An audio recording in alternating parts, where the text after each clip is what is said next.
식약처 유튜브 구독자 여러분, 여러분의 감기를 약사 김장미입니다. 자, 오늘은 제가 우리 한약이라고 이야기하는 이 생약 성분으로 만들어진 한약 생약제들, 그 중에서도 이 일반 의약품으로 약국에서 판매되는 생약 성분 의약품에 대한 이야기를 해보려고 하는데요. 약국에서 한약? 생약 성분이라고 하면 이 생소하시거나 거부감을 가지는 분들도 계신데, 사실 우리에게 너무나도 익숙한 약들 중에 이 생약 성분 의약품이 많이 있습니다.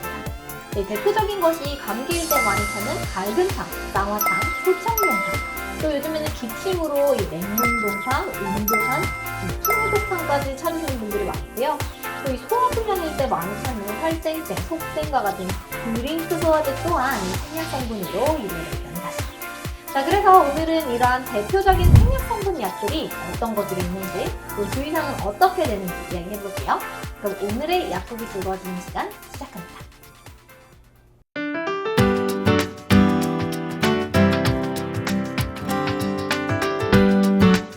오늘도 잊지 말고 구독과 좋아요 부탁드려요. 먼저 이 감기일 때 약국에서 찾아볼 수 있는 한약 생약제제 일반 의약품 한번 알아볼게요. 자, 이 흔하고 오래된 질병 중 하나인 감기는 이 처방의 종류도 참 다양한데요. 그만큼 이 생약제제를 활용한 감기약도 다양하게 나와 있습니다. 가장 먼저 이 갈근탕. 이 갈근탕은 코로나 이후에 더 많이 알려지기도 했는데, 이 갈근, 마황, 작약, 감초 등으로 구성되어 있습니다. 과립의 형태나 알약 형태, 그리고 액상 파우치 형태로 나와 있는데요. 식약처에서 허가된 갈근탕의 효능 효과를 보면 감기, 코감기, 두통, 어깨 결림, 근육통 등으로 이 근육통을 동반한 경우나 오한이 되면서 몸살 감기 기운이 있을 때 사용하기 알맞은 의약품입니다.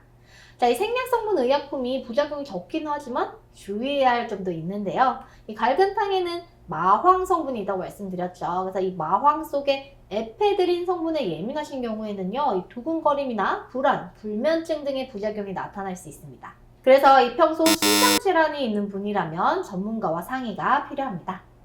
다음은 소청룡탕에 대해서 알아볼까요? 이 소청룡탕도 과거부터 사용해온 한약 생약제제 의약품으로 그 역사가 아주 긴데요. 이 소청룡탕에는 마황, 계지, 작약, 감초, 오미자 등이 들어가 있고요. 기관지염, 기관지 천식, 콧물, 묽은 가래를 수반하는 기침, 비염 등으로 허가가 된 의약품입니다. 이 코감기약으로 많이 알려져 있지만 이 단순 코감기뿐만이 아니라 알러지성 비염, 그리고 일반적인 감기 증상에도 사용될 수 있는 약입니다. 이 갈근탕과 마찬가지로 마황 성분이 들어있기 때문에 평소 심장질환이 있다면 전문가와 상의가 필요하겠죠? 자, 이 다음은 인후통 증상에 사용할 수 있는 은교산에 대해서 알아보겠습니다. 자, 요즘에는 콕 집어서 은교산 찾으시는 분들도 정말 많아졌는데요. 이 은교산은 감기로 인한 목구멍의 통증, 목마름, 기침, 두통 등의 효능 효과로 허가된 의약품입니다. 그래서 금은화, 연교, 박하, 길경, 감초, 담주겹, 형계 등이 들어가 있는데요. 이 기침이 나면서 목이 따갑거나 누런 거래가 나는 등의 염증이 있을 때 은교산을 많이 활용합니다. 자, 이 마지막으로 우리에게 너무나도 익숙한 쌍화탕 이야기를 한번 해볼까요?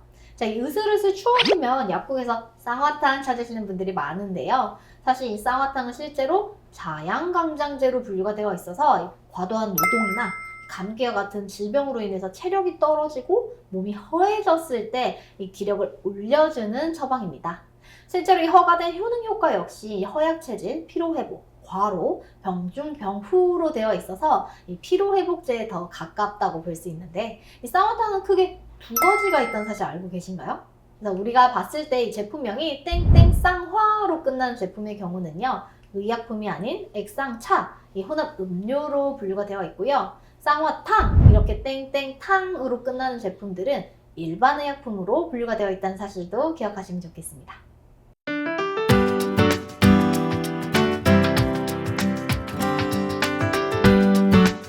오늘도 잊지 말고 구독과 좋아요 부탁드려요.